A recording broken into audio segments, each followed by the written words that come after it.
परम शांति बापूजी आपका स्वागत है। और आज हम जो अभी वीडियो बनाने वाले हैं वो अलग अलग साइंटिस्टों के ऊपर है। Stephen Hawkins, Albert Einstein, Socrates, Nikola Tesla, Srinivas Ramanujan और काफ़ी सारी ऐसी बातें करेंगे जो इन सभी साइंटिस्ट को जोड़ के रखती है। उनके अंदर बहुत सारी सिमिलैरिटी थी, क्यों उन्होंने इतना सब कुछ कम समय के अंदर इतनी सारी इन्वेंशन की। और शुरुआत करते हैं स्टीफन हॉकिंग से, जो अभी 76 ईयर की डेथ में उम्र में उनकी डेथ हुई। तो 14 मार्च 18 को उनकी डेथ हुई। उनका जन्म था 8 जनवरी 1942। अब गैलीलियो का भी जो डेथ हुई थी 8 जनवरी 1942 को। और अल्बर्ट आइंस्टाइन जो थे वो 14 मार्च 1889 में उनका बर्थडे था। तो मैं ये जानना चाहता हूँ, क्या इसमें ये कोइंसिडेंस है या क्या ये साइंटिस्टों के बीच में कोई ऐसी कनेक्शन होती है? क्या वो मरने के बाद भी एक दूसरे को हेल्प करते हैं? क्या वो ये लोगों का बीच में ये साइंटिस्टों की आत्मा अब मृत्यु के बाद क्या करेगी, क्या एक दूसरे को हेल्प करेगी? बहुत सारी बातें हम आपसे करेंगे। शुरुआत आपसे करते हैं बापूजी कि स्टीफन हॉकिंस जैसे साइंटिस्ट के बारे में बताइए। देखो, ये दूसरे आयाम से, माना दूर दूर से आए हुए ये सभी आत्माएं थी। जितने साइंटिस्ट की बात कर रहे हैं सभी ओवरऑल बोल दूं मैं जी, चाहे स्टीफन हो, चाहे गैलीलियो हो, मतलब दूर दूर से आए, अलग अलग कैटेगरी की। ये सभी एक कैटेगरी की आत्मा नहीं है, समझ रहे हैं? कोई यूनिवर्स से आया है, कोई गैलेक्सी से आया है, मगर इनका मतलब था कि नया नया ढूंढना।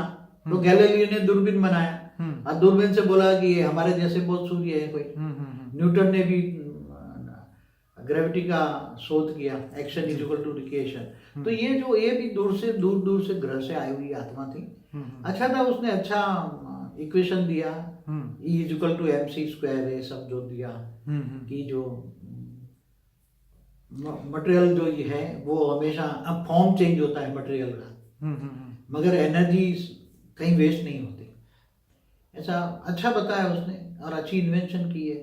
मगर उसने बताया कि ये 1000 साल में धरती खाली करनी पड़ेगी, ये करनी पड़ेगी। बाबूजी उन्होंने ये कहा था कि दुनिया जो है 1000 साल से ज्यादा नहीं चलेगी, उल्का पिंड गिर सकता है, क्लाइमेट चेंज हो सकता है, ये मानवता का अंत 600 सालों के अंदर ही होगा, धरती आग का गोला बन जाएगी, मनुष्य को पृथ्वी छोड़नी पड़ेगी, नए ग्रह ढूंढना पड़ेगा, वहां जाना पड़ेगा। ऐसी वो उन्होंने एक ऐसी चेतावनी दी थी जो पूरे मानव जात के लिए, ये स्टीफन हॉकिंस ने ये सब बातें बताई थी।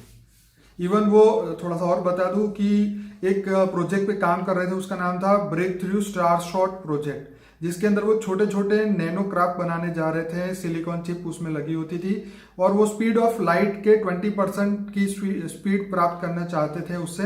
और ऐसे हजारों स्पेस क्राफ्ट जो है वो अल्फा सेंचुरी नाम के हमारे नजदीक के तारामंडल में भेजना चाहते हैं, ताकि वो मानते थे कि 20 साल लगेंगे हमें 4.5 लाइट ईयर क्रॉस करने में, और हम वहां जाके नया जीवन लोगों के लिए रखेंगे। और बहुत सारी ऐसी बातें थी जो अभी हमें भी नहीं पता, पर उनके जीवन में पता चलेगी आगे आने वाले समय में। और बापूजी बीच में एक और बात बताना चाहूँगा अल्बर्ट आइंस्टाइन के बारे में। जब उनकी डेथ हुई वो भी 76 साल जिए थे, और जब उनका डेथ हुआ तो उसका माइंड निकाल के साइंटिस्टों ने वो पूरा चेक किया, तो उनका माइंड जो था वो 25 साल की उम्र के नौजवान की तरह था। और उन्होंने वो हमेशा ख्यालों के जरिए ज्ञान की दुनिया में चले जाते थे। उसे वह थॉट एक्सपेरिमेंट कहते थे। वो कहते थे कि ख्यालों में वो चीज़ों को एक्सपेरिमेंट कर सकते हैं, आंखें बंद करके अलग दुनिया में चले जाते थे, स्पेस में चले जाते थे, मतलब ख्यालों के माध्यम से नए नए आइडिया लाते थे। तो उन्होंने भी काफ़ी खोज की। उन्होंने 4 पेपर ऐसे किए थे। पहला पेपर में उन्होंने एटम्स को जो है वो उन्होंने बोला कि ये काल्पनिक नहीं है, वो रियल है। दूसरे में बताया कि लाइट जो है वो फोटोन से बनी है और वो ट्रैवल कर सकती है। उसके बाद लेजर लाइट बनी और ऑपरेशन में भी यूज़ होने लगी, आंखों के ऑपरेशन में, बड़ी बड़ी चीज़ों की कटिंग में लेजर लाइट यूज़ होने लगी। E is equal to mc² का उन्होंने ये बताया, जो एनर्जी को डिस्ट्रॉय नहीं कर सकते उसको काइनेटिक एनर्जी में कन्वर्ट कर सकते हैं, और इससे न्यूक्लियर फ्यूजन का टेक्नोलॉजी बनी। थियरी ऑफ रिलेटिविटी दी, और ऐसी बहुत सारी बातें जो ब्रह्मांड के एलियन। तो क्या उनको एलियन हेल्प करते थे? आप बताइए। ये सभी जो दूसरे ग्रह से आए हुए, दूसरे प्लैनेट से आए हुए, दूसरे यूनिवर्स से आए हुए, इंस्पिरेशन, क्योंकि इन जो आए हुए इनके पास तो उसकी आत्मा में वो नॉलेज था। दूसरे यूनिवर्स है, गैलेक्सी से आए, उनके पास तो बहुत उन्नत नॉलेज था ना, हाई टेक्नोलॉजी का नॉलेज था। बिल्कुल। यहाँ तो कुछ भी नहीं है, तो वो इस ग्रह पर आकर ऐसे वैज्ञानिक, ये वैज्ञानिक भी उसके ग्रुप में से कोई आत्मा ही होती थी, उसी के ग्रुप में से। ओके। तो वो एक जन्म लेता था, बाकी उसको इंस्पिरेशन देके या उसकी आत्मा पर रेज मार के उसको काम कराते थे अलग अलग। मगर वहां जहां से ये लोग आए, वहां का जो वायुमंडल में चेंज होता था, उसके शरीर में चेंज होता था, इसलिए उनको यहाँ टेक्निकली ये सब इन्वेंशन करने में बहुत मेहनत लगती थी। इसलिए बार बार उसको मनन चिंतन में अकेलेपन चले जाते थे, एकदम जैसे दूर ख्यालों में खो जाते थे, एकांत में चले जाते थे। कई बार सबके बीच में बैठे हुए भी चले जाते थे, क्योंकि दूसरी मतलब जो इंस्पिरेशन आत्माएं हैं, इंस्पिरेशन देके काम कराने वाली जो आत्माएं हैं, ये आत्माएं उनको रेज मारती हैं, उसकी आत्मा पर रेज मारती है, उसको विचार कराती हैं कि तुम्हें ऐसा ऐसा करना है, ऐसा ऐसा करना है। नई इन्वेंशन के बारे में उसकी मन पर रेज मार के उनको ख्याल लाती हैं, सोचना कराती है, सोचने के लिए मजबूर करती हैं। तो सबके बीच में बैठे भी ये वो ख्यालात में खो जाएंगे। ये लोग वैसे बहुत, कई जो लोग बहुत ऊपर की दुनिया में जीते हैं ऐसे लगेंगे, उसको ऊपर की दुनिया दिखाई देंगे। कई लोग ऐसे होते हैं। बाबूजी, ये एंशिएंट एलियन वाले कहते हैं कि जो उनका जो एलियनों ने उनके ब्रेन के अंदर जो जेनेटिक्स थे वो बदल दिए थे। कोई कहता है कि एलियंस ने उनके जीन्स उसके अंदर डाले थे, एलियंस वालों ने अपने जीन्स उसके अंदर डाले ताकि उनका ब्रेन तेज हो जाए। कई लोग ये बोलते हैं कि एलियन ने उसको दूसरे ब्रह्मांड में ले जाकर ज्ञान उनको दिया। क्या आपको क्या लगता है इस मामले में? देखो, जो भी एलियंस हमारे धरती पर आए हैं, बहुत कल अलग अलग जगह की अलग अलग लोग आए हैं, अलग अलग कैटेगरी के एलियंस आए हैं हमारे धरती पर। तो इन लोगों ने अपने यहाँ धरती पर कुछ वंश छोड़ के गए हैं। ठीक है। कई लोग कहते हैं कि वो हमारा तो ये सोलर सिस्टम से हम आए हैं, हम ये सितारे पर से आए हैं जी, और हमारे पूर्वज जब आएंगे तो आए हैं, और वो उन्नत टेक्नोलॉजी के लिए हर कोई कोशिश कर रहे हैं। उसको यहाँ पकड़ के उसको ऊपर ले जाके उसको उसकी बुद्धि में हाई टेक्नोलॉजी का नॉलेज देते हैं। कई बार स्वप्न में आके भी, जैसे रामानुज जैसे थे वैज्ञानिक, तो रामानुज जैसे उसकी जो कुल देवता या कुल देवी थी, वो उनके स्वप्न में आके सारे इक्वेशन बताती थी। बाबूजी, मैं उसका डिटेल बताता हूँ कि जो वो गणितज्ञ थे श्री रामानुजन, और उसके सपने में कोई दूसरी दुनिया से आकर उन्हें कोई गाइडलाइन देता था। उनका नामगिरी था, जो उनके भगवान थे, उनके कुल देवता थे। सपने में आके उनको पूरा इन्फॉर्मेशन देते थे। उन्होंने एक लाल दीवार देखी थी सपने में, और एक हाथ देखा था जो पूरे दीवार पे एक इक्वेशन लिख दिया। फिर उन्होंने सपने में उसको याद किया, और वो जब जागे तो उन्होंने नोट कर दिया। और अभी तक वो जो इक्वेशन है, वो कई तो इक्वेशन डिकोड नहीं हो पाए, और अगर वो हो जाए तो बहुत कुछ आगे बढ़ सकता है, ये मानना है। तो वो सभी स्वप्न में इक्वेशन दिखाते थे, या फिर उसको बुद्धि को पकड़ के मन के अंदर डाल देते थे। ठीक है। और कई बार उसको बहुत, मतलब ये अलग अलग लोग जो हैं धरती पर कुछ अच्छा हो ऐसा करना चाहते थे। बाबूजी, निकोला टेस्ला जो थे वो विजुअलाइजेशन में सबसे बड़ा मतलब प्रॉब्लम सॉल्व करते थे विजुअलाइजेशन के माध्यम से। उनको पूरा यकीन था कि एलियन एग्जिस्ट करते हैं और वो उनके संपर्क में भी है। उन्होंने 1900 साल में एक लेटर लिखा था किसी को, रेड क्रॉस को शायद, तो उसमें उन्होंने एक्सेप्ट किया था कि एलियन है और हम उनके कनेक्शन में है। फिर ऐसे ही एक साइक्रेटिस्ट थे जो एक सैनिक थे, वो घंटों ख्यालों में खोए हुए रहते थे।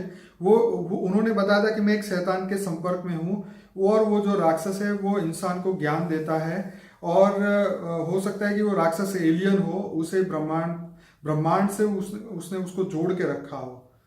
तो ये सभी बात हर साइंटिस्ट के साथ कॉमन ये होता है कि कोई ना कोई ऐसा उसके पास होता है जो उनको ये ज्ञान देता है। बाकी नॉर्मल इंसान तो कुछ कर ही नहीं सकता।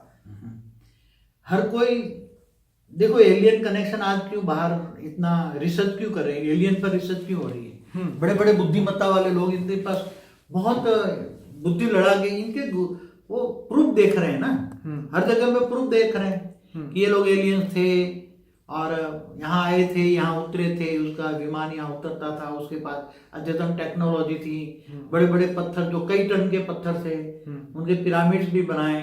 तो क्या मनुष्य के हाथी बना सकते हैं? नहीं। ऐसे दूसरे कई, और कई पिरामिड तो लाखों साल पुराने हैं, तो भले अभी डिको उसको साइंस वाले नहीं समझ पाया। अमेरिका, चाइना, हर जगह पूरी दुनिया भर पिरामिड मिल गए जी। फिर दूसरे कई कई जगह, जैसे हमारे श्रीयंत्र जैसा भी एक अमेरिका में मिला, तो बहुत बड़ा था, 14 माइल स्क्वायर का वो श्रीयंत्र था, तो वहां किसने अमेरिका में बनाया उसने। सही बात ना, तो ऐसे बड़े बड़े हैं जो जादू जैसे लगते हैं ना। तो आपको 100% ये बिलीव है कि एलियंस ही आके इनके द्वारा ये चीजें करवाते थे, टेक्नोलॉजी को डेवलप करवाते थे? क्योंकि बाबूजी अल्बर्ट आइंस्टाइन ने तो जो बातें बोली थी उसको तो पहले साहब कोई मतलब उसका जो स्टूडेंट था या उसको को फॉलोअर थे वो भी नहीं समझ पा रहे थे। ऐसी ऐसी बात उन्होंने बताई थी, पर लास्ट में जब उनका ब्रेन निकाल के उन्होंने जब चेक किया उनके डेथ के बाद, तब उनको पता चला कि वो तो वाकई में जीनियस थे। उनके माइंड में मतलब ब्रेन में बहुत सारी ऐसी बातें थी जो एक चौंकाने वाला था साइंस को। देखो ये हॉकिंस का पूरा बॉडी तो पैरालाइज था ना, बॉडी पूरा नहीं काम करता था, बिल्कुल केवल ब्रेन काम करता था उसका। जी जी जी।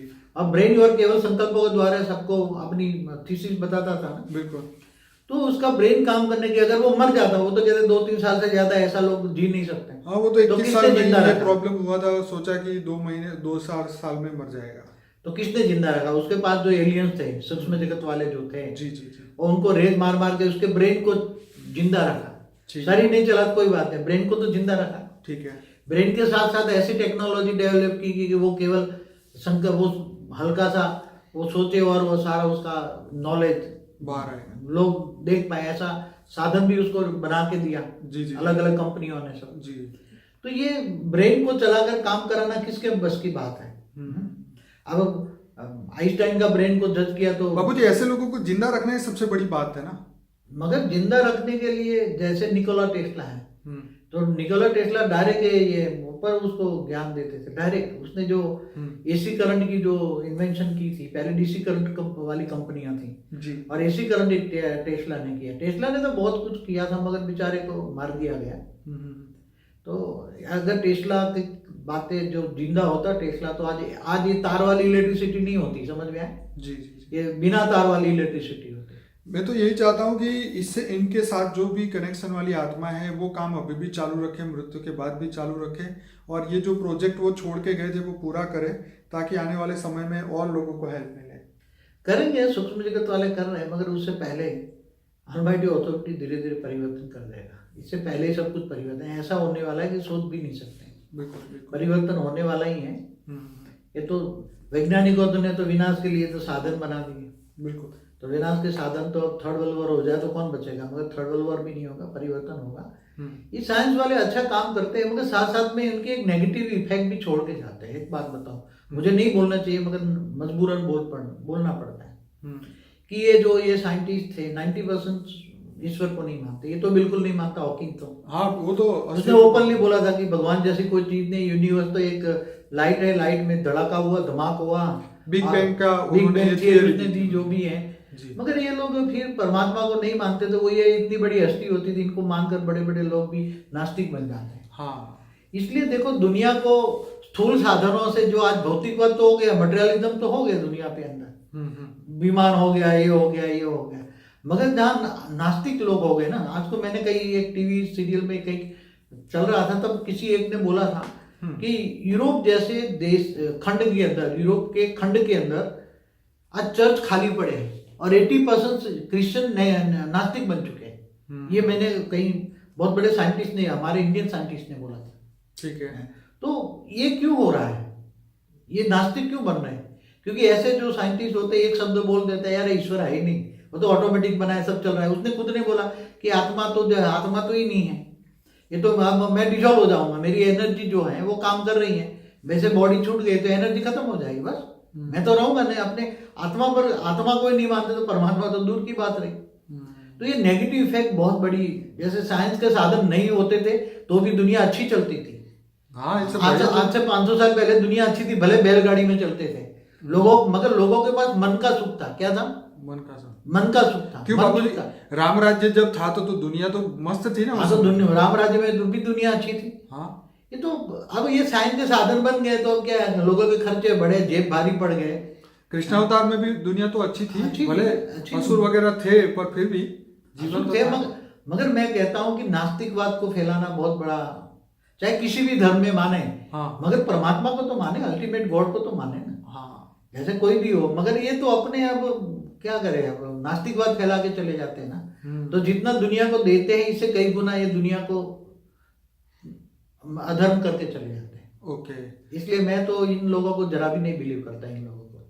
ठीक है, ठीक है, किया इन लोगों ने, कोई करा रहे, सूक्ष्म जगत वाले करा रहे हैं, ठीक है। तो ये कोई बड़ी बात नहीं है। ये और तो दुनिया में लोग भी ऐसे हैं ना कि स्टीवन हॉकिंस ने कहा तो सच ही है, बाकी मतलब जैसे सिद्ध पुरुष कोई भी बातें करते हैं तो उनको वो इतना नहीं, उनको लाइटली लेते हैं और इनकी बातों को एकदम पकड़ते हैं। आज कोई साइंटिस्ट कहेगा तो मान लेंगे फट से, एकदम। मगर कोई सिद्ध पुरुष या गुरु महाराज जो हमारे वेदोपनिषदों की बातें कहेंगे, हाँ, उसको सब तो बेचारे उनकी कोई बात नहीं मानेंगे। विश्व में जगत में ऐसा होता है, तो उनको नहीं मानेंगे। हमारे इसलिए तो ये साइंटिस्टों के कारण हमारे ऋषि मुनियों की वैल्यू डाउन हो गई।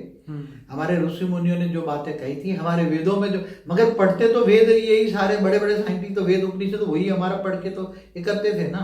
वेदों उपनिषद सब लिखा हुआ है हमारे। बिल्कुल, अनंत कोटि ब्रह्मांड की भी बातें कही है कि अनंत कोटि ब्रह्मांड थे। तो जैसे ये एक यूनिवर्स को ब्रह्मांड कहते हैं, तो ऐसे अनंत कोटि ब्रह्मांड का तो मल्टीवर्स हो गया ना वो। बिल्कुल बिल्कुल। तो मगर शास्त्रों में बातें जो कही है इनको मानना चाहिए। परमात्मा में विनाश करना चाहिए। एक साइंटिस्ट अपनी जगह पे है, वो परमात्मा की जगह नहीं ले सकता। नहीं, वो तो कहाँ से लेगा, वो तो सिर्फ नहीं बात बता रहे हैं, बाकी उसकी वैल्यू। मगर हर साइड अच्छा किया बुरा किया, देखो अच्छा किया तो अच्छा किया, मानते हैं अच्छा किया, मगर जो बुरा किया कई गुना नेगेटिव किया, दुनिया को नास्तिक बना दिया। तो मुझे इस बात का बहुत बड़ा दुख होता है कि नास्तिकवाद में फैला हुआ हो गया आजकल।